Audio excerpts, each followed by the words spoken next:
दामोदर,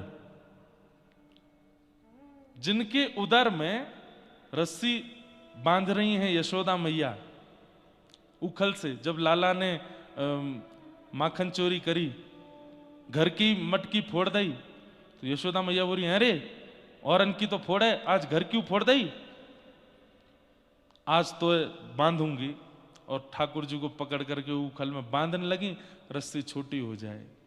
तो क्या कर रहे हैं, बोले अपने उदर में ही रस्सी को समेट रहे हैं, अपने उदर में ही बंधन बांधने वाली रस्सी को भर रहे हैं, इसीलिए भगवान का नाम पड़ गया दामोदर। लेकिन अंत में जब देखा कि यशोदा मैया के मुखमंडल पर पसीने आए तो ठाकुर जी बंध गए। उसके बाद दो वृक्षों के बीच से निकले, दोनों वृक्ष टूट के गिरे।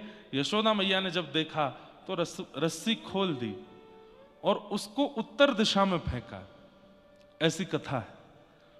वही रस्सी आई है मुक्तिनाथ धाम से ऊपर दामोदर कुंड में, जहां से श्री शालिग्राम भगवान प्रकट होते हैं, जहां से पूरे विश्व को शालिग्राम प्राप्त होते हैं, इसीलिए उनका नाम दामोदर कुंड है। दूसरा अर्थ इसका यह है कि वहां जाकर के दर्शन करने वाले व्यक्ति के समस्त प्रकार के बंधनों को जो अपने उदर में धारण कर लेते हैं और तुम्हें मुक्त कर देते हैं, वो दामोदर और मुक्तिनाथ। सब ये लिखने वाली बातें हैं। मैं कल से कुछ और कर ही नहीं रहा हूं, केवल इसी चिंतन में लगा हूं, क्योंकि मैं भी आप लोगों की तरह पहली बार आया हूं ना, तो मैं भी तो यहां का अनुभव कर रहा हूं, मैं भी तो ढूंढ रहा हूं, मैं भी तो देखने जा रहा हूं क्या है कैसे है। तो ऊपर है दामोदर, मतलब जो जीवात्मा के समस्त बंधनों को उदर में धारण कर लेते हैं, और दामोदर जब बंधन धारण कर लेते हैं तो फिर क्या हो जाता है, मुक्ति। तो नीचे है मुक्तिनाथ, वे मुक्त कर देते हैं, अब तुम मुक्त हो। लेकिन यहां इस स्थान पर स्थानीय रूप से तो इस बात का प्रमाण है, पर हम लोग इसको स्वीकार कर पाते हैं कि नहीं, ये हमारी योग्यता पर निर्भर करता है।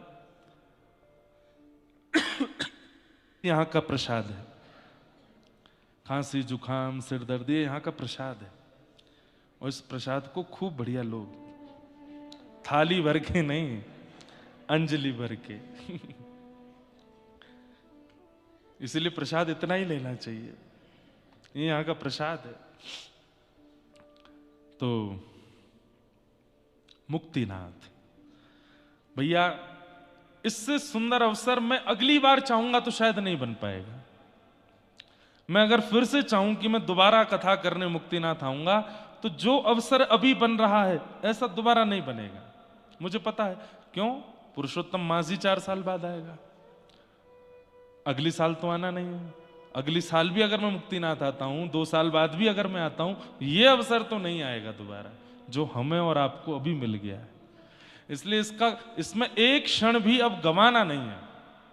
आज की कथा हुई है शाम के सत्र में, कल से कथा का समय सुबह 11 बजे से है। आप लोग 10 बजे आ जाना, 11 से 2 बजे तक कथा करेंगे। हम समय से आएंगे, हंस क्यों रहे हो? हम समय से आएंगे, 11 मतलब 11 है? विश्वास है, विश्वासो फलदायक। तो आप लोग 10 बजे आना, मैं 11 बजे आ जाऊंगा, और 2 बजे तक कथा करेंगे। फिर यहां से मुक्त होते ही प्रसाद पाएंगे। प्रसाद पाने के बाद में थोड़ा यहां अनुभव करेंगे। यहां ध्यान बहुत होता है, बहुत मन लगता है। थोड़ा ध्यान आप लोग वैसे शरीर का ध्यान रखिएगा, टोपा वोपा पहन के रखना, कान वान बंद रखना, मोजा वोजा पहनना। हो सकता है दोपहर में धूप के कारण आपको सर्दी ना लगे, तो भी अपने आप को बचा, क्यों आप हमारी जिम्मेवारी पे आए हो। आपको कुछ भी हुआ तो आपके परिवार वाले हमको ही खोजेंगे, क्यों गए थे वहां कथा करने। तो इसलिए अपना थोड़ा ध्यान रखना। और ध्यान करने के लिए पूरा ये सब शालिग्राम क्षेत्र है। अभी पूरी महिमा बताएंगे यहाँ की, रोज कुछ ना कुछ नया बताएंगे।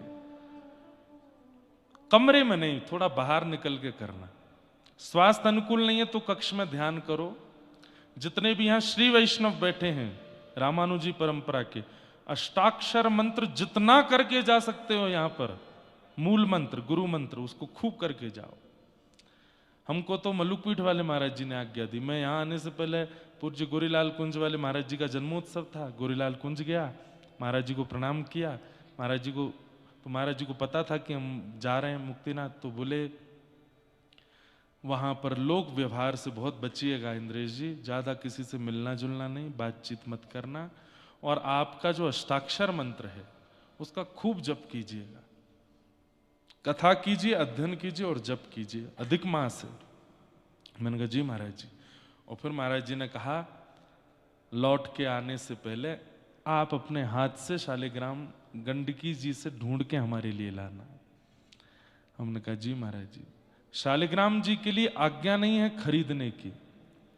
अब हो सकता है कई दुकानदार हमसे नाराज होंगे, पर ना तो शालिग्राम जी को बेचने की आज्ञा है और ना शालिग्राम जी को द्रव्य देके खरीदने की आज्ञा है। आज्ञा क्या है? बोले स्वयं गंडकी जी में जाकर के स्नान करके अपने पूरे मनोबल से स्वयं निकाली, और आपके अनुकूल शालिग्राम जी आपको मिल जाएं, उन शालिग्राम जी को लेकर के अपने गुरुदेव के पास जाइए, गुरुदेव से जाकर के कहिए कि हमारे शालिग्राम गंडकी जी से लाएं, गुरुदेव उनकी एक बार पूजा अर्चना कर दें, उसके बाद आपको प्रदान करेंगे, तब आप उसकी सेवा कर सकते हो। तो महाराज जी ने हमको कहा कि हमारे पास वैसे तो बहुत शालिग्राम है, लेकिन एक शालिग्राम आप लेके आना हमारे लिए। मैंने कहा जी महाराज जी मैं करूँगा, मैं तो कभी गया ही नहीं हूँ, अब आपसे आप यहीं के। मैंने कहा मेरे को बताना कहाँ स्नान करते हैं, कैसे जाते हैं, क्या नियम है क्या। तो सब करेंगे। मुक्त होने आए हैं हम, जीते जी मुक्त होना है। आज जिस भूमि पर हम बैठे हैं यह अद्भुत है। कुछ कथाएं हैं महात्म के रूप में, उनको हम सुनते हैं, उन सबसे कुछ कुछ बातें स्पष्ट आपके चित्त में हो जाएंगी। और भागवत जी में हमने 3 प्रसंग चुने हैं यहां बोलने के लिए। पहला प्रसंग गजेंद्र मोक्ष। मन में भाव था कि गजेंद्र मोक्ष स्तुति पर कथा करें 7 दिन। दूसरा मेरा अति प्रिय प्रसंग है जो मैं बद्रीनाथ में कहता हूं, नवयोगेश्वर संवाद।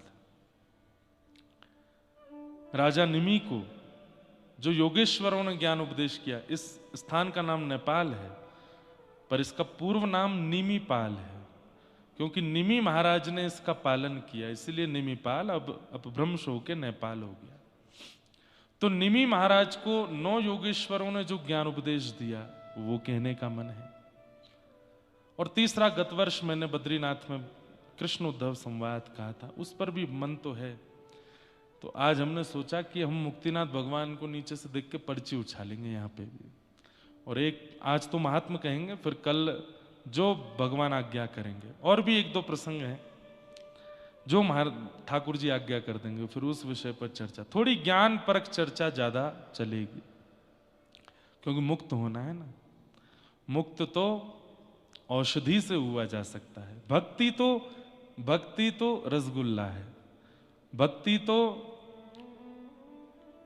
मिठास है, और मिठास लेने के अधिकारी हम तभी बनते हैं जब हम पूर्ण स्वस्थ हो जाएं, और स्वस्थ होने के लिए पहले औषधि लेनी पड़ती है। तो यहां औषधि युक्त कथा थोड़ी होगी, आप लोग ध्यान से सुनना, पर बहुत आनंद आएगा। निद्रा देवी को आने मत देना, क्योंकि मौसम ऐसा है और इतनी शांति, और धीमे धीमे हमारे जो गंधर्व जी हैं वो भी 4 ही आए हैं ज्यादा। हमने पहले ही कहा, मैंने कहा ध्यान वाला संगीत ही चलेगा, कथा करते करते मैं भी ध्यानस्थ हो जाऊं। ध्यान मतलब असली ध्यान, निद्रा वाला नहीं आपके जैसा। तो बंधुओं, इस भूमि के बारे में पहले आप लोग थोड़ी थोड़ी बातें जो मुझे जहां जहां से समझ में आई हैं वो आप समझ लीजिए। इस पूरे क्षेत्र को मुक्तिनाथ कहते हैं। कितना बड़ा ये क्षेत्र है? तो कहते हैं 12 कोश तक, 12 कोश उत्तर पूर्व पश्चिम दक्षिण एक कोस में 3 किलोमीटर होते हैं। तो 12 कोस तक जितना भी है ये सब मुक्तिनाथ क्षेत्र है, दामोदर कुंड से।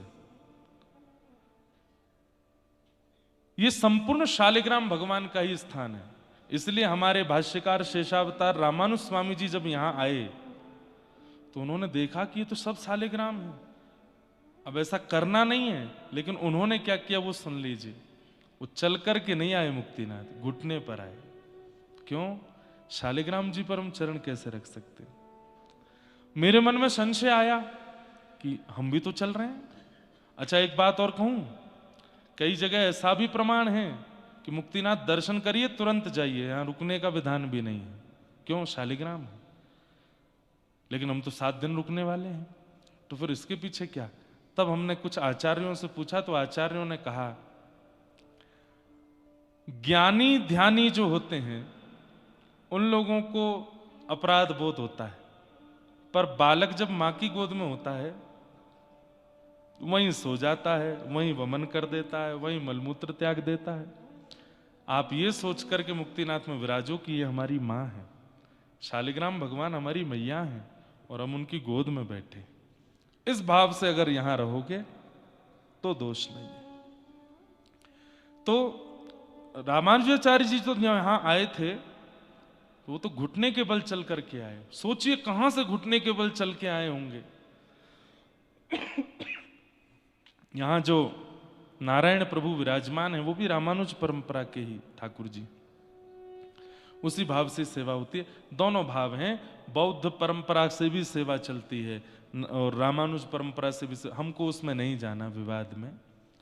सब जगह ये थोड़ा थोड़ा ऐसा होता है। बद्रीनाथ में भी पहले ऐसा था कि वहां पर भी बौद्ध लोगों का ऐसा कहना था कि ये बुद्ध भगवान का स्थान, और जो बद्री विशाल भगवान थे उनको गंगा जी में प्रवाहित कर दिया था।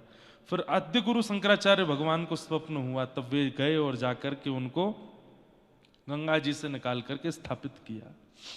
यहां पर भी ऐसा ही है। तो भीतर जो सेवा में आप लोगों ने अगर आज सुबह दर्शन किए हो, एक माता जी होंगी, वो एक विशेष समाज है यहाँ का। उस समाज की दूसरी कन्या, वो अविवाहिता होती हैं, वो विवाह नहीं करती हैं, आद्योपांत जीवन पर्यंत ब्रह्मचारिणी रहती हैं, वही ठाकुर जी की सेवा करती हैं। परंतु वो ब्राह्मण क्षत्रिय वैश्य में नहीं होती। यहां ठाकुर जी ने ये बता दिया कि हम सबके हैं भैया।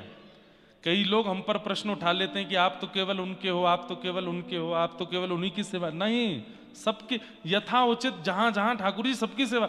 जगन्नाथपुरी में रामानुजाचार्य जी गए, पंडा पुजारियों को बाहर कर दिया, बोले तुम लोग कैसे सेवा करते हो, हम करेंगे सेवा। तो जगन्नाथ प्रभु भावुक हो गए और रामानुजाचार्य जी से गए, दक्षिण में श्रीरंगम में सेवा कीजिए, तिरुनारायण में मेरी सेवा कीजिए, पर यहां उनसे ही मुझे करवाने दीजिए, मुझे उनकी सेवा ही प्रिय है। न जाने कौन से गुण पर दयानिधि रीझ जाते हैं।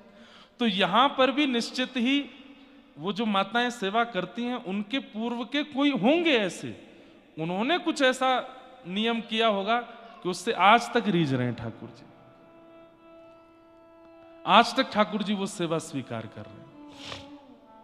पर रामानुज परंपरा के एक आचार्य भी वहां विराजते हैं, वो ठाकुर जी की पूजा आरती वगैरह सेवा करते हैं। दोनों भाव से सेवा है। तो थोड़ा बौद्ध मत भी यहां है और वैष्णव मत भी यहां है, पर हमको